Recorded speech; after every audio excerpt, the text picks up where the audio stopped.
चलिए बच्चों, good evening, let's start with the class. क्योंकि आज कुछ न्यू ज्वाइनीज हैं तो हम एक बार कैश बुक को थोड़ा सा, हालांकि लास्ट लेक्चर में पढ़ा था, बट हम शुरू से इसको वापस पढ़ना स्टार्ट करते हैं। सो जो लास्ट लेक्चर में किया था उसको एक बार के लिए साइड कर दें। आज हम with a fresh start cash book को पढ़ते हैं, ठीक है। So as an we are starting with a new chapter, ठीक है। चलिए, क्या पता है कैश बुक के बारे में, कोई बताना चाहेगा? बताओ आप पिछली क्लास में थे, कैश बुक में क्या पढ़ना है? अच्छा जी, हाँ, sorry, pardon, what you said? Okay, ठीक है, चलिए कोई बात नहीं, मैं बताती हूँ आपको चैप्टर क्या है। कैश बुक, नाम से ही समझ में आ रहा है कि जहां पे हमने कैश के ट्रांजैक्शंस को रिकॉर्ड करना है वो होती है कैश बुक, ठीक है। बच्चों अब ध्यान से समझो, आपको जब हम थ्योरी पढ़ रहे थे तब मैंने बताया था कि अगर किसी बंदे का छोटा बिजनेस होता है, जैसे मान लो गिने चुने रोज के 10 ट्रांजैक्शन है, 20 ट्रांजैक्शन है, तो वो क्या करता है, अपने सारे ट्रांजैक्शन जर्नल नाम की बुक में रिकॉर्ड करता है। जर्नल चैप्टर हमने पढ़ लिया, जिसमें हम एंट्रीज करते हैं, है ना, whatever account debited to this, ऐसे हम सारी एंट्रीज एक ही बुक में जब करते हैं तो वो क्या कहलाता है, जर्नल, ठीक है जी। न्यू ज्वाइनीज के लिए मैं थोड़ा सा और डिटेल में बताती हूँ। लेकिन क्या होता है कि जब किसी का बिजनेस बहुत बड़ा है, वॉल्यूम ऑफ ट्रांजैक्शन इतने ज्यादा है कि मान लो रोज के हजारों ट्रांजैक्शन कर रहा है, तो क्या एक ही बुक में लिखना पॉसिबल है? सब कुछ लिखेगा तो वो पागल हो जाएगा।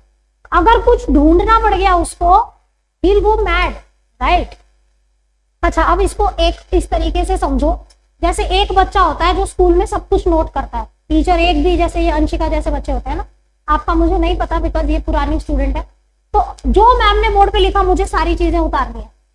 तो वो बच्चे क्या करते हैं, अकाउंट्स की अलग बुक बनाते हैं, ईको की अलग बुक बनाते हैं, मैथ्स की अलग, सब कुछ प्रॉपर रखते हैं। और एक मेरे जैसे बच्चे निकम्मे, नहीं मैम आप कहाँ चार्टर्ड अकाउंटेंट हो, निकम्मे कैसे? एनीवेज, मेरा ही एग्जांपल लेते हैं आप लोग। मान लो एक बच्चा है जो थोड़ा ही लिखता है, बड़ी मुश्किल से वो 2 लाइनें लिखता है पूरे दिन में, तो क्या वो अलग अलग नोटबुक बनाएगा? उसकी नोटबुक उठा के देखना, उसमें इंग्लिश होगा, उसी में इकोनॉमिक्स होगा, उसी में मैथ्स होगा, ढूंढना पड़ेगा कहाँ क्या है, ठीक है। तो जो ऐसे वाले बच्चे होते हैं जो सारा कुछ एक बुक में लिखते हैं, उसे क्या कहते हैं? क्योंकि उसे लिखना ही थोड़ा सा है ना। अब अगर आपके नंबर ऑफ ट्रांजैक्शन बहुत ज्यादा है तो it is not feasible and it is not viable to write all the transaction in one single book. तो मैम हम क्या करें, आप इस जर्नल के छोटे छोटे हिस्से कर दीजिए, जिसे क्या कहेंगे, सब डिविजन ऑफ जर्नल। क्या कहेंगे? सब डिविजन ऑफ जर्नल, जिसका एक्चुअल में नाम है सब्सिडरी बुक्स। टेक्निकल नेम क्या है? इन्हें स्पेशल पर्पस बुक्स भी कहा जाता है। क्या कहा जाता है? तो देखिए, या तो कोई बिजनेस जर्नल मेंटेन करेगा या फिर सब्सिडरी, दोनों करेगा ऐसा नहीं होता है ना। या तो तुम जर्नल मेंटेन करो, तुम्हारे जितने भी ट्रांजैक्शन है इस एक किताब में लिख दो। अगर ऐसा नहीं करना, बिजनेस बड़ा है, ट्रांजैक्शन ज्यादा है, बेहतर अकाउंटिंग करनी है, तो इस जर्नल के छोटे छोटे हिस्से कर दीजिए और उसे नाम दे दीजिए स्पेशल पर्पस बुक्स। इसके कई सारे नाम है, sub division of journal, subsidiary books, day books, special purpose books, ठीक है जी। अब आपके सिलेबस में जर्नल के कितने हिस्से करके आपको पढ़ाई करनी है, ये देखो। Total 6 types of subsidiary you have to study in your course. वैसे थोड़ी ज्यादा भी होती है, 2-4 और होती हैं जो आपके सिलेबस में नहीं है। आपको सिर्फ 6 ही सब्सिडरी पढ़नी है। कौन सी 6? किसी को पता है? मैंने थ्योरी पार्ट में समझाया था, कोई बताना चाहे? Okay, just a moment, let me right. Purchase book, फिर सेल, परचेज रिटर्न, ओके, एक कैश बुक और एक जर्नल प्रॉपर। Very good.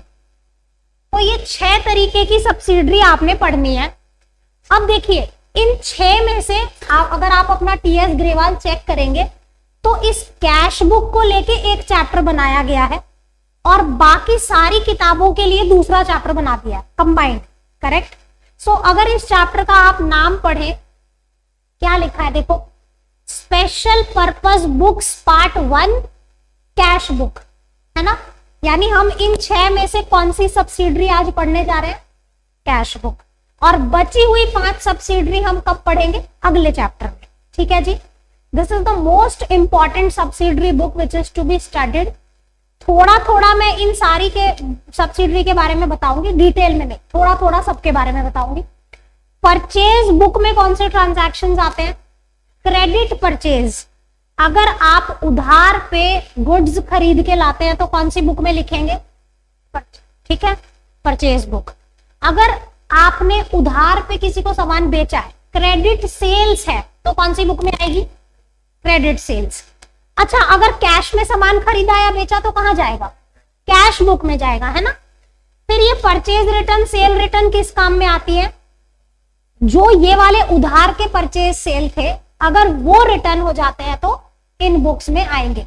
यानी return of credit purchases and sales will be recorded in these 2 books. Simple है, जैन साहब समझ में आ रहा है। कैश बुक में मैंने आपको बता दिया कि कैश से जुड़े हुए जितने भी ट्रांजैक्शन है, आप कैश रिसीव करते हैं, पे करते हैं, तो वो इसमें आएगा। अब बचा जर्नल प्रॉपर। जर्नल प्रॉपर में क्या आएगा बताओ, यस, बचे कुचे ट्रांजैक्शन, मिसलेनियस, यानी वो ट्रांजैक्शन जो आप इन 5 ही किताबों में कवर नहीं कर पा रहे, आप उसमें डाल दीजिए। जर्नल प्रॉपर का एक और नाम होता है जनरल जर्नल। क्या कहा, जनरल जर्नल। कहने का मतलब, क्योंकि इसमें बचे कुचे सारे ट्रांजैक्शन आ जाते हैं, जितने बच गए, कोई स्पेसिफिकेशन नहीं है। अगर कोई ऐसा ट्रांजैक्शन है जो ना ही क्रेडिट परचेज है, ना ही क्रेडिट सेल है, ना ही क्रेडिट परचेज रिटर्न है, ना ही क्रेडिट सेल रिटर्न है, और ना ही वो कैश ट्रांजैक्शन है, तो वो कहां जाएगा। कोई example,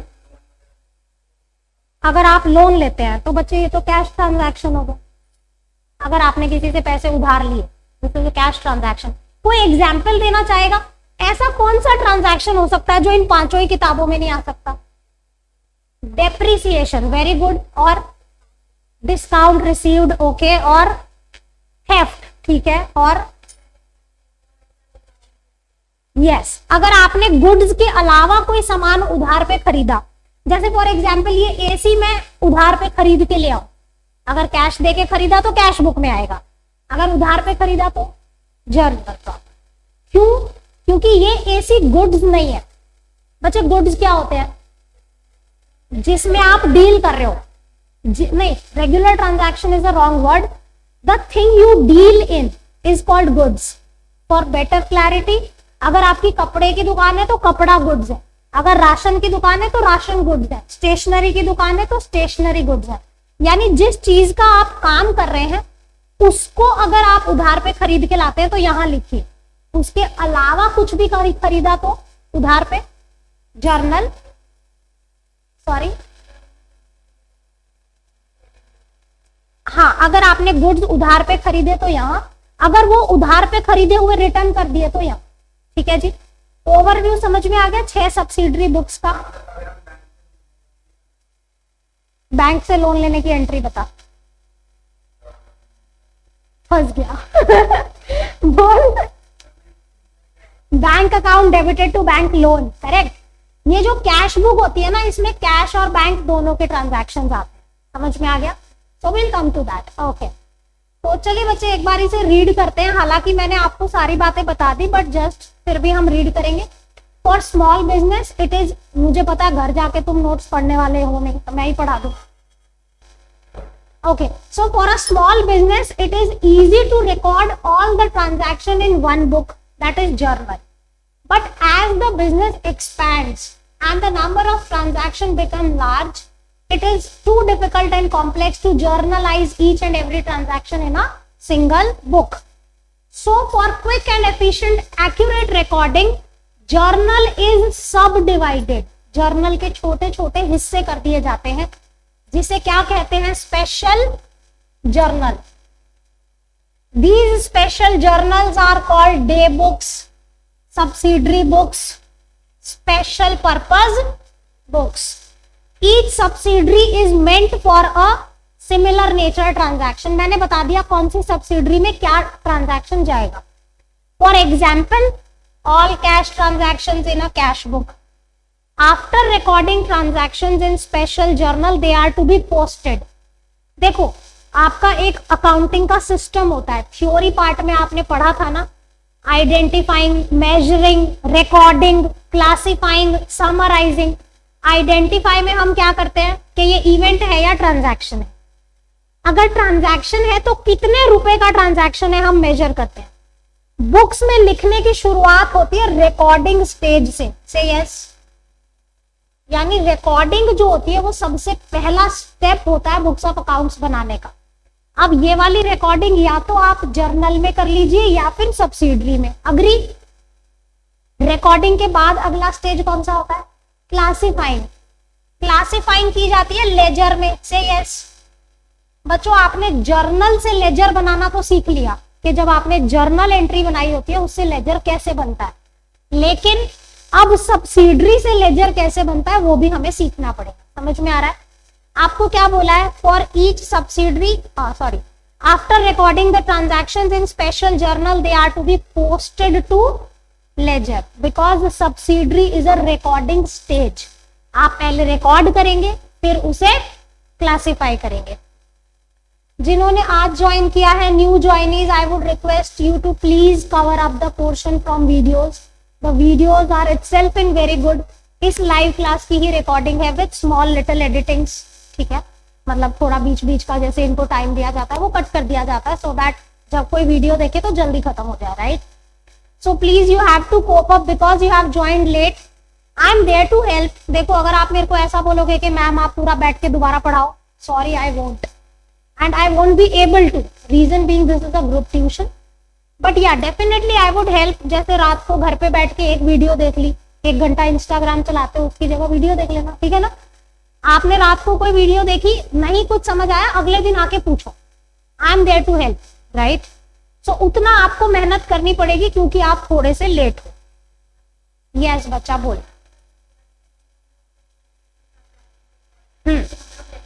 correct,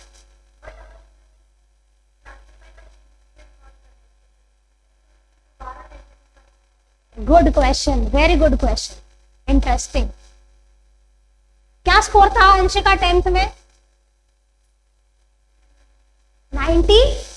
I could make out from your question. Good, very good. कोई आंसर करना चाहेगा? आप आंसर करोगे? दूसरी अंशिका।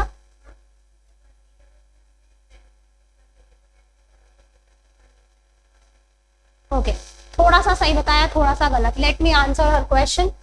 देखिए बच्चे ने क्वेश्चन क्या पूछा, आप ध्यान से सुने। गुड क्वेश्चन शी आज। ये कह रही है कि आपने मैम बोला कि आप पहले रिकॉर्ड करो फिर पोस्ट करो, है ना? रिकॉर्ड करो सब्सिडरी में और फिर इसे लेजर में पोस्ट करो। लेजर का मतलब क्या होता है? क्लासिफाई करना, यानी हर एक किसी का अकाउंट बनता है, वो क्लासिफिकेशन होता है। नाउ शी इज आस्किंग कि मैम आपने तो यहीं पे क्लासिफाई कर दिया, आपने तो कर दिया ना, ये मेरा क्रेडिट परचेज है, ये मेरा क्रेडिट सेल है, ये मेरे रिटर्न्स है, ये मेरे कैश ट्रांजैक्शंस है और ये मेरे मिसलेनियस है। तो शी इज ट्राइंग टू से कि आपने ऑलरेडी क्लासिफाई कर दिया, व्हाई यू नीड लेजर। बच्चे हाँ बताओ। There he is. Good. This is the perfect answer. बच्चे ध्यान से सुनो। अंशिका, जो आपने क्वेश्चन पूछा, एक परचेज बुक बनाई आपने, ठीक है? मैंने क्या बोला, परचेज बुक में क्या लिखना है, एक बार रिपीट कर। सारे credit purchases, this is the word you used, सारे क्रेडिट परचेजेस। अब मान लो मैंने 7 लोगों से क्रेडिट परचेज किया, ठीक है? तन्मय, निश्चल, कबीर, सौम्या, आर्या, ये सारे क्रेडिट परचेजेस यहां लिखे हैं। जब आप लेजर बनाएंगे बच्चे, आप कैसे बनाएंगे? एक अकाउंट बनेगा तन्मय का, एक बनेगा निश्चल का, कबीर का, सौम्या का, आर्या का, सबके लेजर अकाउंट बनेंगे। समझ में आ रहा है? लेकिन जब आप परचेज अकाउंट बनाएंगे, अब देखो परचेज बुक में आपने अलग अलग करके सबके नाम लिख दिए, से यस। तो लेजर के टाइम पे जब परचेज अकाउंट बनेगा ना, तो फिर से आपको यहाँ 2 तन्मय, 2 निश्चल, 2 कबीर ऐसे लिखने की जरूरत नहीं है। आप इस परचेज बुक का टोटल उठाइएगा और इसे यहां लिख दीजिए। समझ में आया? कबीर के अकाउंट में लिखना पड़ेगा बाय परचेज, निश्चल के अकाउंट में लिखना पड़ेगा बाय परचेज, तन्मय के अकाउंट में लिखना पड़ेगा बाय परचेज, आर्या के अकाउंट में लिखना पड़ेगा बाय परचेज, लेकिन जो परचेज का अकाउंट बनाओगे उसमें ये टोटल उठा के लिख देना। समझ में आया? क्लासिफिकेशन हम यहाँ पे सिर्फ टाइप ऑफ ट्रांजैक्शंस का कर रहे हैं, ईच एंड एवरी ट्रांजैक्शन का नहीं कर रहे। क्लासिफिकेशन स्टेज पे हमें हर एक ट्रांजैक्शन को क्लासिफाई करना है। Getting my point? सब्सिडरी ने क्या किया, एक जैसे ट्रांजैक्शंस को इकट्ठा कर दिया। क्लासिफिकेशन क्या करेगा, हर एक ट्रांजैक्शन को क्लासिफाई करेगा। जैसे मैंने बोला तन्मय का भी अकाउंट बनाओ, कबीर का भी बनाओ, अंकित का भी बनाओ, सबका बनाओ। What your answer? कोई शक तो नहीं है? Good question. ओके, चलिए अच्छी बात है, आगे चलते हैं।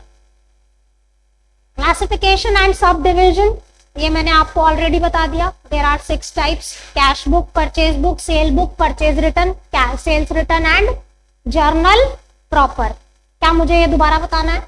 अभी बताया मैंने, ठीक है। आप शॉर्ट में लिखना चाहें तो लिख लें, कैश बुक डैश करके लिखें cash transaction, purchase book credit purchase, sale book credit sale, purchase return credit purchase return, sales return credit sales return and miscellaneous in the all left over transactions in the last. आप comfortable हैं class में? कोई problem तो नहीं हो रही है? मैंने यहाँ पे कुछ एग्जाम्पल दिए हुए हैं, ऐसे कौन से मिसलेनियस ट्रांजैक्शंस हैं जो आप इस किताब में लिखेंगे। ये सिर्फ इलस्ट्रेशंस है, ऐसा नहीं है कि ये 4 ही ट्रांजैक्शन है, इससे अलावा बहुत हो सकते हैं। कुछ एग्जाम्पल्स है। बात समझ में आ रही है? क्या हम आगे चले? ओके, अब बोला है कि अच्छा, before I move to this, आप सोच के बताओ कि अगर एक जर्नल की बजाय आप उसके छोटे छोटे हिस्से कर देते हो, सब डिवीजन कर देते हो, तो क्या फायदा हो रहा है ऐसा करने का? टाइम बचेगा, ठीक है। और टाइम कैसे बचेगा? ओके, तो आप कहना चाह रहे हैं कि रेफरेंस इजी हो जाएगा, कभी हमें बाद में इंफॉर्मेशन चाहिए तो वो इजीली निकाली जा सकती है, ठीक है। और क्या फायदे होंगे जैन साहब? एफिशिएंट काम होगा, ठीक है। और यस, आप काम बांट सकते हो। जब 6 अलग किताबें हैं तो 6 बंदों को हायर कीजिए, एक को परचेज का काम दीजिए, एक को सेल का दीजिए, परचेज रिटर्न। फ्रॉड के चांसेस भी कम हो जाएंगे जब काम बट जाएगा, है ना। गुड। और कोई फायदा? आपने क्या क्या बताया? एफिशिएंट हो जाएगा, टाइम बचेगा, काम को हम बांट सकते हैं। और क्या फायदे होंगे? एक्यूरेट होगा, फ्रॉड के चांसेस कम हो जाएंगे। चलिए रीड करते हैं कि हमारी बुक क्या कह रही है। डिविजन ऑफ वर्क, जो अभी मिस गर्ग ने बताया, बिल्कुल सही। स्पेशलाइजेशन एंड एफिशिएंसी, देखिए जब आप एक ही काम को बार बार करते हैं तो आप उसमें परफेक्ट हो जाते हैं, right. Saving of time, you already covered बच्चों। अवेलेबिलिटी ऑफ इंफॉर्मेशन, आसान हो जाती है। चेक करना बहुत आसान हो जाता है। रिस्पॉन्सिबिलिटी, जैसे मान लो अगर जर्नल है, उसमें कोई गलती हो गई, ठीक है। अब मान लो आपने जर्नल में गलती हो गई, आगे लेजर में गलती हो गई, ऐसे करके या तो एक ही बंदा लगा रखा था या 2 बंदे लगा रखे थे, दोनों मिलके काम कर रहे थे। अब वहां पे ना किसी की रिस्पॉन्सिबिलिटी सेट करना मुश्किल हो जाता है। जबकि अगर परचेज का सारा काम मैंने अंशिका को दे रखा है और उसमें कुछ गड़बड़ पाई गई, पकड़ो इसका कॉलर, समझ में आ रहा है? तो आप रिस्पॉन्सिबिलिटी आराम से सेट कर सकते हैं जब आपने काम बांट रखे होते हैं। फ्रॉड से प्रोटेक्शन हो जाती है, क्योंकि एक बंदे के हाथ में सब कुछ नहीं है। अगर एक ही बंदे को सारा कुछ दे दोगे तो वही मालिक बन बैठेगा, कैश निकालेगा, कुछ भी एंट्री डाल देगा, किसको पता चल रहा है ना। सो इट इज डिवाइडेड। पोस्टिंग बहुत आसान हो जाती है। देखो अभी इसने जो मेरे से डाउट पूछा था, मैंने आप बोला था कि परचेज का जो टोटल होगा वो लिख देना परचेज अकाउंट में, तो पोस्टिंग कितनी आसान हो गई। एक तरफ की पोस्टिंग करनी पड़ी, है ना, दूसरी में तो हमने सिर्फ टोटल लिख दिया। तो जर्नल से लेजर में जो पोस्ट होता है उसके कंपैरिजन में सब्सिडरी से जो पोस्ट होता है वो बहुत आसान हो जाता है, ठीक है जी। बच्चे किसी को कोई दिक्कत है, शक है, शंका है, आप बेझिझक मैम को रोक सकते हैं, ठीक है। Just say ma'am explain again, that's it. अगर यही बात आप 10 बार भी बोलेंगे तो I am there to explain. अब हम आते हैं फीचर्स ऑफ कैश बुक पे। फॉर्मेट हम बाद में पढ़ेंगे, मैंने एक स्किप किया है format. Features of cash book, only cash and bank transactions are recorded. बच्चे ये ओनली कैश एंड बैंक का क्या मतलब है? मैम अभी तक तो कैश बुक कर रही है, बैंक बुक तो बोला ही नहीं ना। सो देखिए, एक होती है सिंगल कॉलम कैश बुक। आपके सिलेबस में दो तरीके की कैश बुक है, एक सिंगल कॉलम, एक डबल कॉलम। सिंगल कॉलम में क्या होगा, सिर्फ एक ही अमाउंट का कॉलम होगा, वो होगा कैश। और डबल कॉलम में क्या होगा, दो कॉलम होंगे, एक कैश का और एक बैंक का। So that's how only cash and bank transactions are recorded. Cash receipts and cheque deposited are recorded in debit side. यानी अगर आपके कैश में पैसा आया तो डेबिट, बैंक में पैसा आया तो डेबिट, अगर पैसा गया तो क्रेडिट। बच्चों ये देखो, कैश बैलेंस और बैंक बैलेंस दोनों ही आपके एसेट्स हैं। क्या है?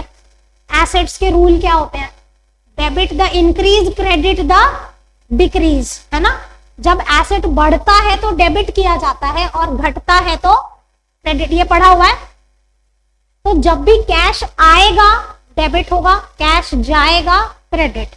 आपके बैंक अकाउंट में पैसे आएंगे तो आप डेबिट कीजिएगा, जाएंगे तो सिंपल, पैसा आया तो डेबिट, गया तो, याद रहेगा, नींद में भी पता होना चाहिए, ठीक है। Future chartered accountants, okay.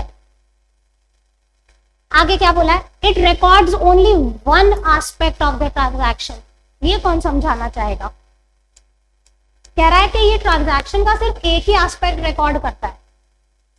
Explain.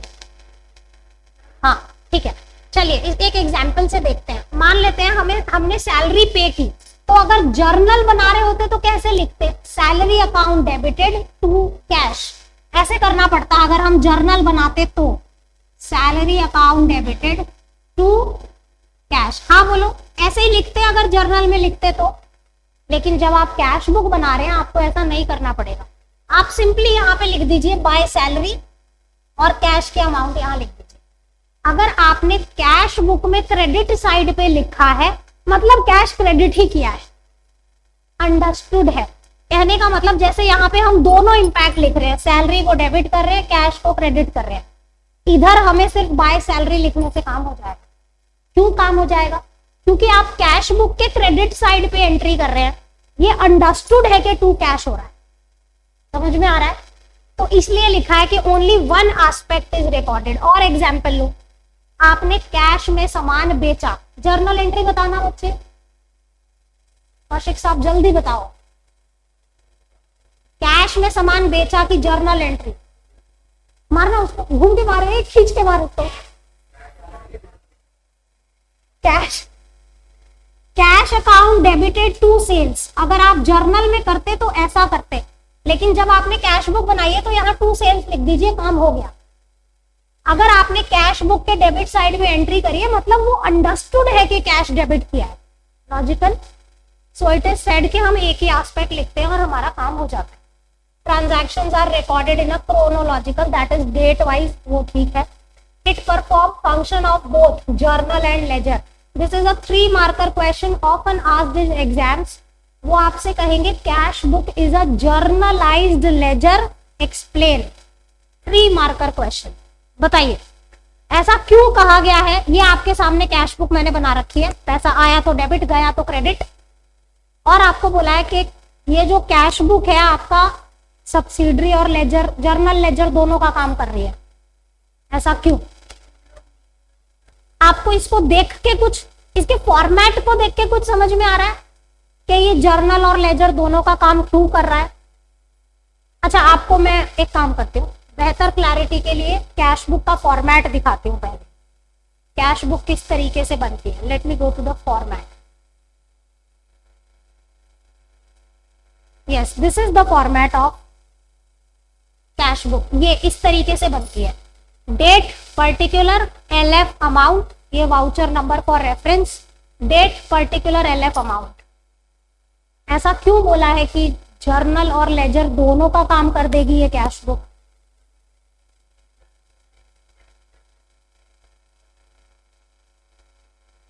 ठीक है, मतलब आप कह रहे हैं कि क्योंकि हम पहली बार रिकॉर्ड करते हैं इसमें तो ये जर्नल का पार्ट है, लेजर का पार्ट कैसे है? ये आंसर ठीक है, वेरी गुड। जब आपने कैश बुक बनाई होती है, आपको लेजर के टाइम पे कैश अकाउंट बनाने की जरूरत खत्म हो जाती है। समझ में आ रहा है क्यों खत्म हो जाती है? क्योंकि आप अगर मान लो कोई भी लेजर अकाउंट कैसे बनता है बच्चों, टी शेप ही तो बनता है, डेबिट क्रेडिट ये ऐसे ही तो बन रही है। तो जब आपने कैश अकाउंट ऑलरेडी बना दिया है तो वापस कैश अकाउंट बनाने की जरूरत है। ओके देखिए, अगर आप इस फॉर्मेट को देखें, इस तरीके से बटा हुआ है डेबिट क्रेडिट, पैसा आया तो इधर, गया तो इधर। बच्चे अगर आप कैश अकाउंट बनाते तो कैसे बनाते? ऐसे ही बनता, ये डेबिट ये क्रेडिट, पैसा आया तो इधर, गया तो इधर। यस, तो why to prepare it again? कहने का ये मतलब है क्योंकि कैश बुक का फॉर्मेट ऐसा है। अब आप देखिए, अगर आप जर्नल मेंटेन करते हैं, है ना, जर्नल में आप कैसे एंट्रीज करेंगे? सैलरी टू कैश, अगर रेंट पे किया तो फिर करेंगे रेंट टू कैश, अगर कमीशन पे किया तो कमीशन टू कैश, बार बार आपको टू कैश। और जब आप पोस्टिंग करने पे आएंगे, आपको सैलरी अकाउंट में लिखना पड़ेगा टू कैश, कैश में लिखना पड़ेगा बाय सैलरी, रेंट में लिखना पड़ेगा टू कैश, कैश में लिखना पड़ेगा, यहाँ पे कमीशन में लिखना पड़ेगा टू कैश, कैश में बाय कमीशन। तो this is how you will post. लेकिन अगर आपने कैश बुक बनाई है ना, अगर आपने कैश बुक बनाई तो आपने एंट्री कैसे करी होगी? देखो,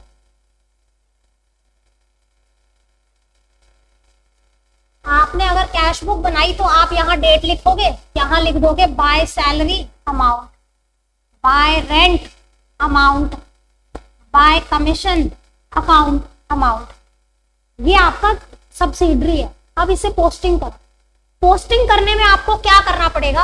आपको सैलरी अकाउंट बनाना पड़ेगा जिसमें लिख दीजिए टू कैश, आपको रेंट अकाउंट बनाना पड़ेगा जिसमें लिख दीजिए टू कैश, कमीशन अकाउंट बनाना पड़ेगा जिसमें लिख दीजिए टू कैश। क्या आपको कैश अकाउंट बनाने की जरूरत है? वो तो ये बन गया ना, कैश बुक के रूप में ये कैश अकाउंट ही है। समझ में आ रहा है आपको? तो इसीलिए हम कहते हैं कि cash book is a journalized ledger. ये फीचर्स में यहाँ पे दिया हुआ है कि कैश बुक जो है जर्नल और लेजर दोनों का काम करती है। ठीक है जी, 3 मार्कर क्वेश्चन है, अभी हम पढ़ेंगे इसे।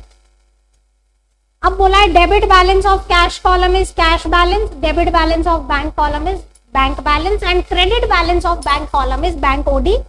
Cash can not have a credit balance. ये 3 लाइन बहुत इंपॉर्टेंट है बच्चों। कैश कॉलम की बात करो। पहले मैंने आपको बताया कैश में पैसा आया तो डेबिट और गया तो क्रेडिट।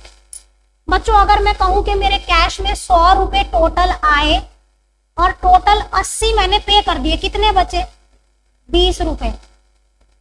ठीक है जी, कहने का मतलब डेबिट साइड का टोटल ज्यादा है, क्रेडिट का कम है, तो 20 रुपए का डेबिट बैलेंस है। जिस साइड का टोटल ज्यादा होता है उस साइड का बैलेंस कहलाता है। आपको बोला है कि कैश में हमेशा डेबिट बैलेंस ही होगा। ये पॉसिबल ही नहीं है कि आपके पास 100 रुपए हैं और आप किसी को 110 दे दो। हो सकता है क्या? अगर मेरी पॉकेट में 100 है और आप मेरे को बोलो कि मैम 110 दो, मैं कहां से दूं? नहीं दे सकती, राइट? तो ये कैश कॉलम की जहां तक बात है, इसका हमेशा हमेशा हमेशा डेबिट साइड का टोटल ज्यादा होगा। यानी जो पैसे आए होंगे या तो पूरे चले जाएंगे या उससे कम जाएंगे, ज्यादा नहीं जा सकते। समझ में आ रहा है? अब आते हैं बैंक कॉलम पे। बैंक कॉलम में ये वाला टोटल भी ज्यादा हो सकता है, ये वाला भी, दोनों पॉसिबिलिटी। क्यों? मान लो आपके बैंक में 100 रुपए आए और 80 पे कर दिए, तो कितने बचे? 20। तो अब आप बोलोगे मैम जितने बैंक में पैसे होंगे उतने ही तो देंगे, ज्यादा कहां से दे देंगे हम? जैसे पॉकेट बैंक ओवरड्राफ्ट। देखिए बैंक ओडी नाम की एक फैसिलिटी होती है, किसी को पता है क्या होती है? Correct, on the basis of his credibility. अगर उसकी क्रेडिबिलिटी अच्छी है, बैंक को लगता है कि इसका बिजनेस इतना अच्छा है कि इसको ओडी की फैसिलिटी दी जाए। ओडी फैसिलिटी में होता क्या है कि आप अपने बैलेंस से ज्यादा विड्रॉल कर सकते हैं, जितने आपके अकाउंट में है उससे ज्यादा पैसे निकाले जा सकते हैं। लेकिन ये फैसिलिटी हर किसी के पास नहीं होती। बैंक उसी को देता है जिसकी मार्केट में क्रेडिबिलिटी अच्छी होती है। समझ में आ रहा है आपको? तो अब ध्यान से समझे। मान लो निश्चल का बैंक अकाउंट है, ठीक है, निश्चल का बैंक अकाउंट है इसके बिजनेस का, और इसमें 25,000 रुपए का बैलेंस था, है ना, 25,000 रुपए का क्या था, बैलेंस। अब हुआ क्या, निश्चल ने मेरे को चेक दे दिया 30,000 रुपए का काट के। कितने रुपए का, 30,000 का। इसने एक चेक दे दिया साइन करके, 30,000 रुपीज का चेक। अब मैंने जाके बैंक में डाल दिया, मुझे तो पैसे चाहिए थे, मैंने उसको इनकैश करने के लिए बैंक में डिपॉजिट कर दिया।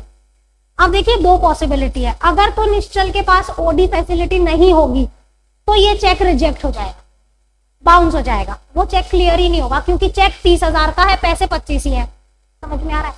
लेकिन अगर इसके पास ओडी फैसिलिटी होगी, ये चेक बाउंस नहीं होगा, बशर्ते इसके पास 5,000 से ज्यादा की ओडी फैसिलिटी। समझ में आ रहा है, यानी कितने कम पड़ रहे हैं, 25 इसके अकाउंट में, 30 का चेक है, 5,000 रुपए कम पड़ रहे हैं। तो इसके पास अगर 5,000 से ज्यादा की ओडी फैसिलिटी होगी, ऐसा नहीं होता है कि आपको ओडी फैसिलिटी दे दी तो कितने की भी दे दी, 1 करोड़ का विड्रॉल कर लो, नहीं, लिमिट होती है। आपकी क्रेडिबिलिटी के हिसाब से बैंक कहता है कि भाई 25,000 की ओडी दे रहे हैं तेरे को, यानी अपने बैलेंस से कितना ज्यादा विड्रॉ कर सकते हो, 25। अगर आपके पास 1 लाख की ओडी है तो कितना विड्रॉ कर सकते हो, हाँ बोलिए। यस, यू हैव, वो मतलब ऐसा होता है कि विद इन आप 10-15 डेज के टाइम फ्रेम में पे कर दोगे तो कोई बात नहीं, अदरवाइज उस पर इंटरेस्ट लगता है, ठीक है। सो ओडी फैसिलिटी अगर आपके पास है तो ये चेक बाउंस नहीं होगा, अदरवाइज ये चेक क्या हो जाएगा, बाउंस। अब आप सोचो इसके अकाउंट में 25 थे और बैंक ने 30,000 रुपए मुझे दे दिए, चेक क्लियर कर दिया, तो हो गया ना इसका नेगेटिव बैलेंस, इसके जितने पैसे थे उससे ज्यादा चले गए, तो क्रेडिट साइड का टोटल ज्यादा हो गया ना।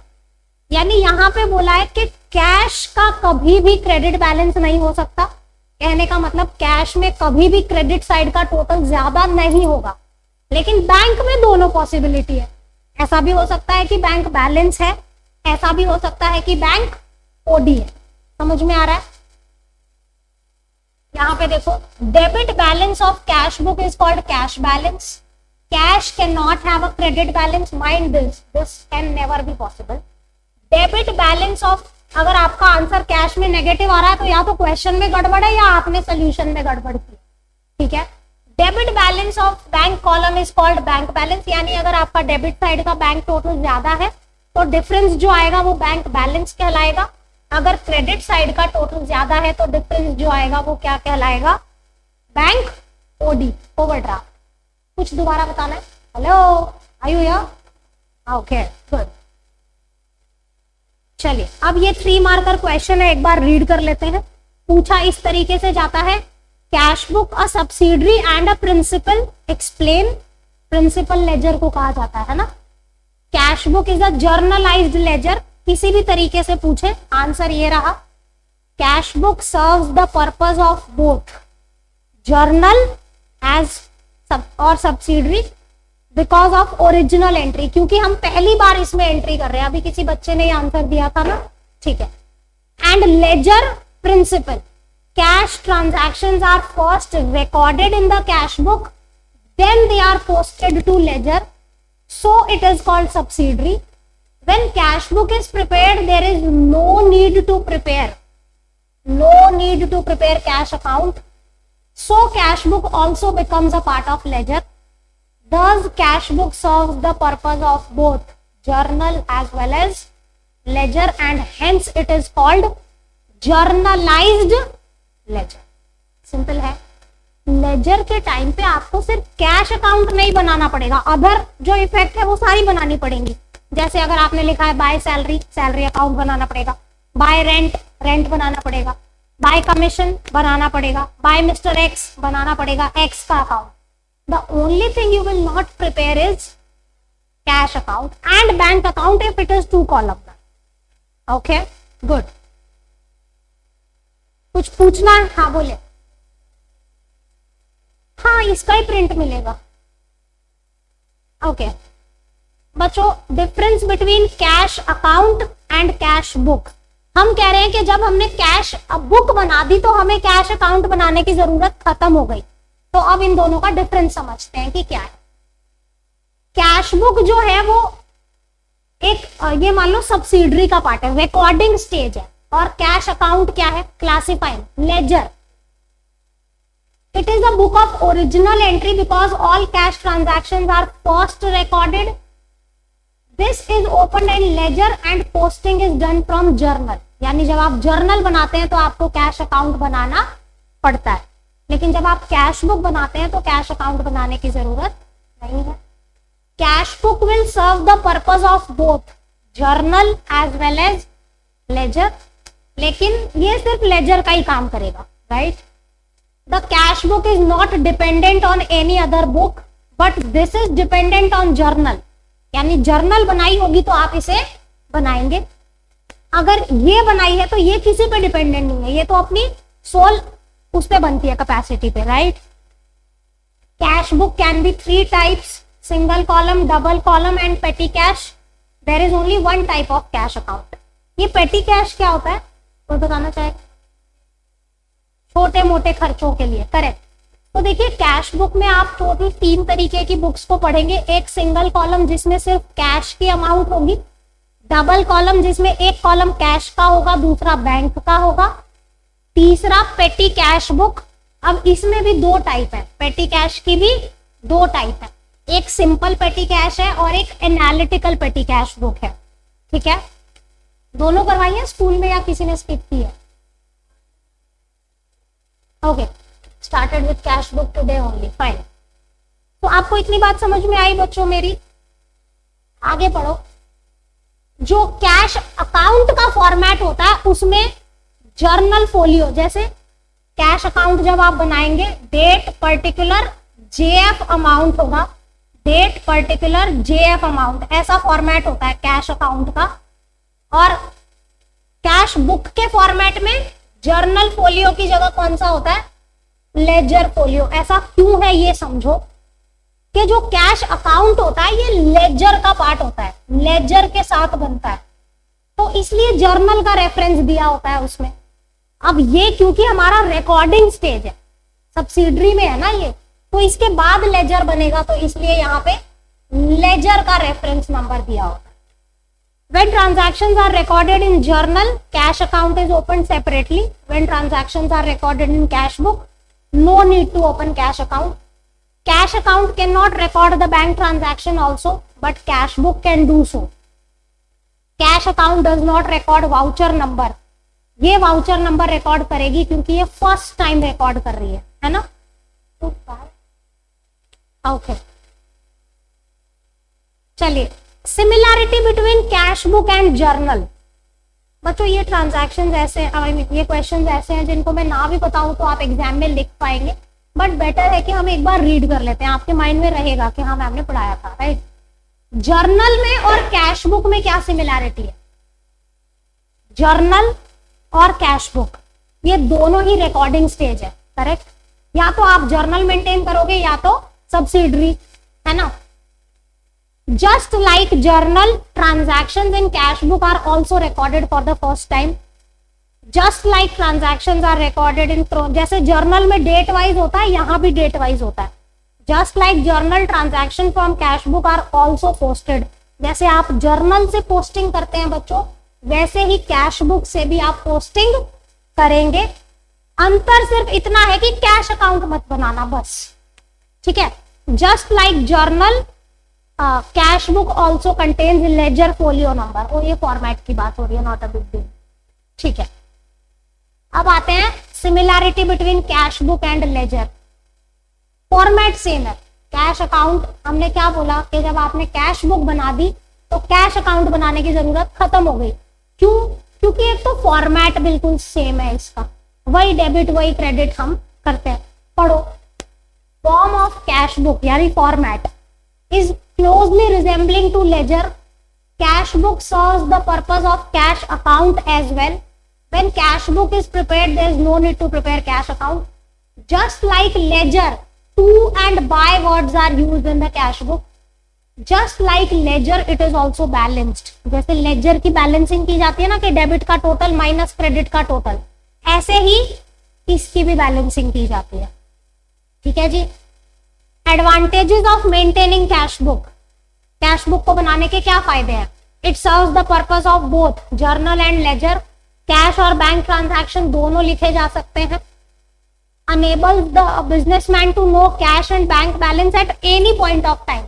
देखिए किसी भी वक्त, मान लो बीच में किसी दिन 25 जून को मान लो मैं आपको बोलूं बताओ आपका क्या कैश बैलेंस है, आप बता सकते हो, डेबिट का टोटल करो माइनस क्रेडिट का टोटल करो बता दो। लेकिन जब आपने जर्नल बनाई है तो क्या आप बता सकते हो? नहीं बता सकते। जर्नल में आपने अलग अलग पेज पे बहुत सारे ट्रांजैक्शन लिखे होंगे, salary to cash, rent to cash, cash to sales, क्या सारे देखने बैठोगे? पॉसिबल नहीं है। यानी कैश बुक के बनाने से सबसे बड़ा फायदा है किसी भी पॉइंट ऑफ टाइम पे आप ये बता सकते हैं कि यस मैम मेरे पास इतना cash balance. Simple. It gives information about daily receipts and payments and also cash balance. Cash balance shown by cash book should be equal to cash in hand by regular verification of actual cash with the balance, misuse और application is reduced। देखिए बहुत अच्छा point है। अगर आप journal बना रहे हैं, ठीक है, अब जर्नल महीना खत्म होगा तब पोस्टिंग करेंगे, तब उसका बैलेंस निकलेगा। कुछ लोग तो साल के एंड में ही पोस्टिंग करते हैं, है ना, तो तब जाके बैलेंस निकलेगा, तब पता चलेगा। इसमें क्या होगा, रोज दुकान बढ़ाने से पहले अपना कैश बुक का बैलेंस चेक करो और अपने गल्ले में कैश देखो, जो आपका ड्रॉर जिसमें पैसे रखते हो, हिंदी में गल्ला ही बोलते हैं ना, हाँ, तो उसमें चेक करो कि कितने पैसे हैं। तो आपकी कैश बुक जितना बता रही है उतने ही आपके ड्रॉर में पैसे होने चाहिए। अगर ऐसा नहीं है तो चेक करो कहाँ गड़बड़ है, या तो कोई एंट्री छूट गई या कोई पैसे चोरी कर रहा है। समझ में आ रहा है? तो डेली कैश बुक को बैलेंस करने से आप फ्रॉड, मिसयूज, मिस एप्लीकेशंस को क्या कर सकते हैं, मिनिमाइज भी या नलीफाई भी कर सकते हैं कुछ एक्सटेंड तक। देखिए ज्यादातर जो अच्छे बिजनेस लेवल हैं, जो जिनका अच्छा काम है, जिन्होंने प्रॉपर अकाउंटिंग मेथड्स कर रखे हैं, they balance their cash book daily when they close down at evening time, so they match their cash balances whether this is. और आजकल तो बच्चे सब कुछ computerise, mean everything is computerise, तो आप इजीली चेक कर सकते हैं। Okay, so it leads to effective cash management, it prevents duplication of work। duplication of work क्यों? क्योंकि लेजर बनाने की जरूरत नहीं है, अब एक टाइप का लिख के काम हो जा रहा है हमारा। देखिए प्रैक्टिकल पे हम अगले क्लास में चलेंगे, इट्स ऑलरेडी 6:30 नियरली। अभी हम ये देख लेते हैं कि क्या क्या पढ़ना है इस चैप्टर में। एक तो पढ़नी है सिंगल कॉलम कैश बुक, जिसमें सिर्फ और सिर्फ कैश ट्रांजैक्शन आएंगे, पैसा आया तो डेबिट, गया तो क्रेडिट। डबल कॉलम में क्या होगा, दो अमाउंट के कॉलम होंगे, एक कैश और एक बैंक। कैश में पैसा आया तो कैश के में डेबिट, बैंक में पैसा आया तो बैंक में डेबिट। कैश से पैसा गया तो कैश में क्रेडिट, बैंक से पैसा गया तो बैंक में क्रेडिट। पेटी cash book, now what is this? पेटी, पेटी वर्ड मीन्स स्मॉल, छोटे छोटे खर्चे, है ना। अब देखिए जैसे मान लो कितना भी बड़ा बिजनेस क्यों ना हो, वहां छोटे छोटे खर्चे होते ही हैं। फॉर एग्जाम्पल आपके एम्प्लॉइज चाय कॉफी पीते हैं, है ना, साफ सफाई वाला आ गया, और कभी मान लो आपने कोई छोटी मोटी पार्टी कर ली, ठीक है, स्टाफ वेलफेयर, किसी का बर्थडे आ गया, कुछ हो गया, तो छोटे छोटे से खर्चे होते रहते हैं बिजनेस में। अब मान लो करोड़ों अरबों रुपए का बिजनेस है, अगर वो 2-2 हजार रुपए के खर्चे को संभालते फिरेंगे तो पागल नहीं हो जाएंगे। तो ये क्या करते हैं कि अमाउंट डिसाइड कर देते हैं कि भाई 10,000 से नीचे के जो खर्चे होंगे उनको छोटे खर्चों में माना जाएगा। अब देखो ये छोटा खर्चा और बड़ा खर्चा डिपेंड करता है आपके बिजनेस पे। अगर आपका अरबों खरबों का बिजनेस है तो शायद लाख रुपए भी आपको छोटे ही लगे, लेकिन जिसकी टर्नओवर मान लो ऐसी हो 25-30 लाख हो, तो फिर उसके लिए अमाउंट चेंज हो जाती है, right. So this petty word differs from business to business. हो सकता है आपके लिए 1 लाख रुपए मायने ना रखता हो, मेरे लिए रखता हो, है ना। सो दैट्स हाउ एक फिक्स अमाउंट के इससे नीचे के खर्चे हम पेटी खर्चे मानेंगे। अब होगा क्या, उस बिजनेस में एक हेड कैशियर होगा और दूसरा क्या होगा, पेटी कैशियर। जैसे मान लो इसको मैंने अपने बिजनेस में हेड कैशियर बना दिया, 10,000 से ऊपर के खर्चे कौन संभालेगा, ये। मैंने जैन साहब को पेटी कैशियर बना दिया, यानी 10,000 से नीचे का कोई भी खर्चा करना होगा तो किसकी जिम्मेदारी है, ठीक है। अब इसको करने का फायदा क्या होता है, पेटी कैश को डिवाइड करने का फायदा क्या है कि देखो छोटे छोटे 5 रुपए, 10 रुपए, 500 रुपए के खर्चे अगर इसकी मेन कैश बुक में आएंगे तो वो कैश बुक कितनी बल्कि हो जाएगी, है ना। तो बेटर है आप डिवाइड कर दो, क्योंकि बड़ी अमाउंट के तो ट्रांजैक्शन वैसे ही कम होते हैं, तो छोटे खर्चे इसको दे दिए कि ले बेटा तू संभाल। अब होगा क्या, प्रोसेस क्या होता है ये समझो। मे बी 1 महीने के या मे बी 15 दिन के, जैसे एक अंदाजा होता है कि मेरे बिजनेस में है ना 1 महीने में इतने छोटे खर्चे हो जाएंगे, होता है ना, हर किसी को अंदाजा होता है। आज आप घर में मम्मा को देखते हो, मम्मा को पता होगा कि घर में महीने का इतना खर्चा है, राइट। तो फॉर एग्जाम्पल के इस बिजनेस में 50,000 रुपए के पेटी एक्सपेंसेस रखो, 1 महीने में छोटे मोटे खर्चे कितने हो जाते हैं, 50,000। तो ये हेड कैशियर क्या करेगा, हर महीने की 1 तारीख को इसको 50,000 रुपए दे देगा, बोलेगा ये ले, महीना खत्म हो हिसाब देना, फिर से पैसे ले। समझ में आया how petty cash works. Head cashier will give 50,000 to petty cashier every first. देखो ऐसा जरूरी नहीं है कि 1 महीने के खर्चा इकट्ठा दे, हो सकता है 15 दिन के पैसे दे, फिर 15 दिन का हिसाब ले ले फिर दे दे, ऐसा भी हो सकता है 7 दिन के पैसे दे फिर हिसाब ले ले, कुछ भी हो सकता है। सो वो आपको बताया होगा क्वेश्चन में कि कितने दिन में हम पेटी कैशियर को पैसे दे रहे हैं। सो पेटी कैश का फायदा ये होता है कि एक तो आपकी कैश बुक बल्कि नहीं होती, हेड कैशियर को रिलीफ हो जाता है, छोटे छोटे खर्चे हम दूसरे बंदे की जिम्मे लगा देते हैं, फ्रॉड के चांसेस कम हो जाते हैं जब 2 जगह पे चीजें बट जाती हैं, तो काफी सारे बेनिफिट्स हैं। अब पेटी कैश में भी 2 तरीके की पढ़नी है, सिंपल पेटी कैश एंड एनालिटिकल। सिंपल पेटी कैश में क्या होगा, ये जेंट्स आपको 50,000 रुपए मिले, पैसा आया तो डेबिट बनेगा, ऐसे ही पैसा आया तो डेबिट, इसके पास पैसे आने का क्या सोर्स है, हेड कैशियर। यानी पेटी कैशियर को पैसे मिलने का एक ही सोर्स होता है, वो क्या होता है, हेड कैशियर। तो इसके डेबिट में आए 50,000 रुपए, फिर ये जैसे जैसे खर्चा करता जाएगा क्रेडिट में लिखता जाएगा, बाय बाय बाय करके, जो भी बाय पेमेंट्स जितने भी ये करेगा। तो ये तो हो गई सिंपल पेटी कैश बुक, है ना। एनालिटिकल में क्या करेगा, देखिए एनालिटिकल पेटी कैश बुक आप वहां पे बना सकते हैं जहां पे आपको पता है कि यही 4-5 खर्चे हैं जहां पे मेरा तो फिक्स पैसा लगता है। फॉर एग्जाम्पल निश्चल को ये पता है कि जो पेटी एक्सपेंसेस मैं पे करता हूं उसमें सिर्फ 5 तरीके के खर्चे होते हैं, कितने, 5। पोस्टेज, चाय पानी का खर्चा, कन्वेयंस का खर्चा, एनी अदर जो भी मान लो कुरियर का खर्चा, ठीक है। तो ये 4 लेते हैं, इसको पता है कि 4 टाइप के एक्सपेंसेस मैं करता हूं ऑन एन एवरेज। हो सकता है कभी कभार कोई अलग हो गया तो ठीक है, अदरवाइज मैं सिर्फ 4 तरीके के खर्चे करता हूं। तो ये क्या करेगा, अपनी जो एनालिटिकल पेटी कैश बुक बनाएगा उसमें 4 कॉलम बना देगा। जब भी ट्रैवलिंग का खर्चा होगा इस कॉलम में लिखेगा, कुरियर का खर्चा होगा इस कॉलम में लिखेगा। समझ में आ रहा है। तो इससे फायदा क्या होगा कि ये किसी भी मोमेंट पे बता सकता है कि इस महीने ट्रैवलिंग का कितना खर्चा होगा, इस महीने कुरियर का कितना खर्चा हो गया। और वहीं अगर ये सिंपल पेटी कैश बुक बना रहा है तो फिर ये एक्सपेंस वाइज नहीं बता सकता, अनलेस एंड अनटिल वो पोस्ट हो जाए, बैलेंस हो जाए। समझ में आ रहा है। इसमें क्या होगा, जितने टाइप के एक्सपेंसेस होंगे उतने कॉलम होंगे क्रेडिट साइड पे, और इसमें क्या होगा, सिर्फ एक ही क्रेडिट कॉलम होगा, as and when he will pay he will keep on crediting. Simple है, कोई दिक्कत। तो कौन सी बेटर है इन दोनों में से, एनालिटिकल बेटर है। ये एक्सपेंस वाइज बता सकता है कि मैंने चाय पानी पे इतना खर्चा किया, कुरियर पे इतना खर्चा किया, छोटे मोटे और ये खर्चे, ठीक है। तो अब जैसे मान लो 4 खर्चे तो इसके फिक्स है, इसको पता है मैं चाय पानी पे लगाता हूँ, ट्रैवलिंग पे लगाता हूँ, कुरियर पे लगा। अब कुछ कभी कभी ऐसा खर्चा आ जाता है तो रूटीन में नहीं आता, तो 5वां कॉलम बना लो, मिसलेनियस, ठीक है। तो वो 4 कॉलम में जो नहीं आ रहा वो 5वें में डाल दो। So that's how analytical petty cash book will be prepared. We'll learn how to prepare, but for theory per se this much only. Next lecture में हम इसको शुरू करेंगे with the practical part. ठीक है जी। यहां तक किसी को कोई शंका, कोई शक, कोई दिक्कत है तो फरमाइए, अदरवाइज अपने घर जाइए और चाय पीजिए।